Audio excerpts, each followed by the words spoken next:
Before we begin, remember that this video is for educational purposes only and isn't insurance advice. Always consult a licensed professional for your specific needs. Before you sign another insurance policy, you need to know this. You pay your premiums every month and assume you're protected, but a single emergency could still leave you with a massive bill. Most people don't realize their full coverage has massive holes until they're sitting in a hospital bed. Let's look at what your insurance actually skips so you aren't blindsided by the cost. Alright, let's start with the everyday things you might assume are included just because they involve your body. These are often the biggest surprises for new policyholders. Many people assume a health plan covers everything from the neck up, but adult dental is almost always a separate policy. If you show up to the ER with a tooth abscess, they may help with the infection, but they won't fix the tooth. You'll need a dedicated dental, PPO or HMO for cleanings, fillings, or crowns. Always check if your employer offers this separately during open enrollment. While children's vision is often an essential health benefit, adult vision usually isn't. Your standard medical plan will cover a medical eye injury or glaucoma, but it won't pay for the eye exam to get a new prescription. Glasses and contact lenses are typically out-of-pocket expenses unless you have a specific vision rider. Check your summary of benefits for the term vision to see the limitations. Hearing loss affects millions, yet many private insurance plans don't cover the cost of hearing aids, which can run thousands of dollars. Even the exams to fit the devices are often excluded from standard coverage. Some states require coverage for children, but for adults it's frequently a hidden exclusion. Look for specific hearing add-ons if you have a family history of hearing loss. Just because a doctor tells you to take Advil or a specific allergy med doesn't mean insurance will pay for it. Most plans only cover prescription-strength drugs dispensed by a pharmacist. If it's available on a store shelf without a script, you're likely paying the full retail price. You can, however, often use HSA or FSA funds to cover these costs if you keep your receipts. Next, let's talk about the where and how of your care. Sometimes the treatment is covered, but the way you get there or where it happens isn't. You might go to an in-network hospital but get treated by an out-of-network anesthesiologist. While the No Surprises Act has helped, you can still be hit with higher coinsurance for certain specialists. Always ask specifically if every member of the surgical team is in your network. Don't just assume the hospital status applies to everyone inside it. Most US-based health insurance plans rethink providing coverage the moment you cross the border. If you get sick in Europe or have an accident in Mexico, you'll likely have to pay the hospital upfront in cash. Emergency medical evacuation back to the States can cost over $50,000 and is almost never covered.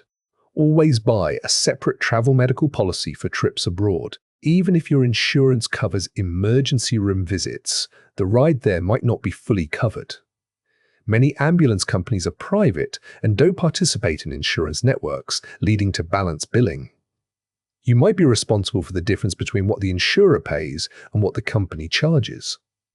If it's not a life-threatening emergency, a rideshare or a friend might save you $2,000. If you're in a remote area and need a helicopter transport, the bill can easily exceed $30,000.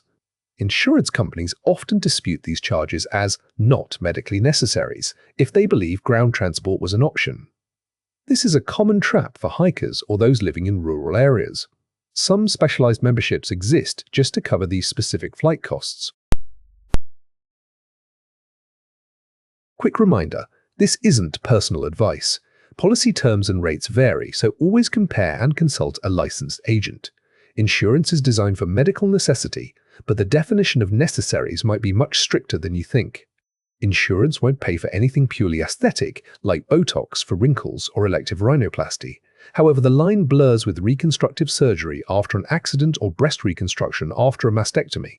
You may want to prove the procedure corrects a functional impairment to get coverage.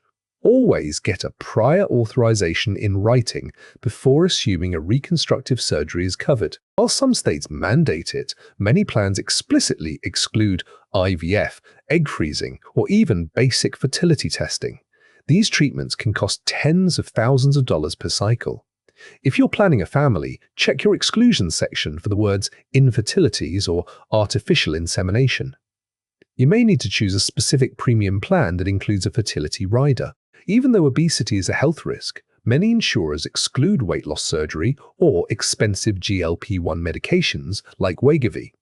They often categorize these as lifestyle drugs, unless you have a secondary condition like type 2 blood sugar concerns. Check your plan's formulary specifically for weight management drugs. You might find they're listed as non-formulary or excluded. Acupuncture, chiropractic care, and massage therapy are frequently limited or entirely excluded. Even if your doctor recommends them for pain management, your insurer might only allow a set number of visits per year. Always verify the visit limit in your plan summary. If you exceed that limit, you'll be responsible for 100% of the cost. One of the biggest misconceptions is that health insurance covers you if you can't take care of yourself. Usually, it doesn't. Standard health insurance is for acute care, getting you well after an illness. It doesn't cover custodial care, which is help with daily activities like dressing or bathing in a nursing home. If you need long-term residency, you'll need long-term care insurance or eventually rely on Medicaid. Don't confuse skilled nursing, which is covered for short periods, with long-term care. If you become disabled and need a wheelchair ramp or a walk-in tub, your health insurance will almost never pay for it. They view these as home improvements rather than medical equipment. Even if it's the only way you can stay in your home, the cost falls on you. Look into community grants or specific disability advocates for help with these costs. While insurance covers things like oxygen tanks, they often have strict rent-to-own rules. You might pay a monthly co-insurance for 13 months before you actually own the equipment. Furthermore, top-of-the-line lightweight wheelchairs or specialized beds might be denied in favor of the cheapest basic model. Always ask for the allowable amounts before ordering equipment. Finally, let's look at the legal and technical reasons why a claim gets denied even for covered services. If a treatment is new or investigational, insurance will likely deny it. This is common with advanced serious illness trials or new surgical techniques. They want to see years of peer-reviewed data before they pay. If you're looking at a cutting-edge procedure, check the clinical policy bulletins of your insurer to see their stance. You can have a covered condition and a covered procedure, but if your doctor didn't get pre-auths first, the claim can be denied 100%. This is an administrative trap. Never assume the doctor's office has handled it. Call your insurance company yourself to confirm the authorization number is on file before the day of surgery. If you want a private nurse to stay with you in the hospital or at home to provide one-on-one care, insurance rarely pays. They cover the standard nursing staff provided by the facility. Private duty nursing is considered a luxury or convenience expense.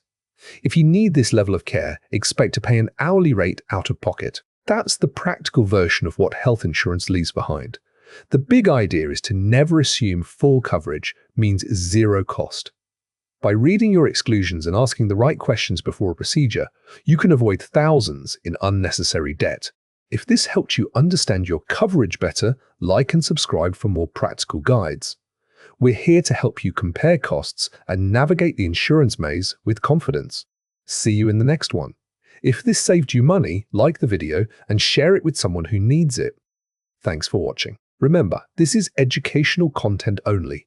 Talk to a licensed insurance professional before making any coverage decisions. Subscribe for more plain English insurance guides.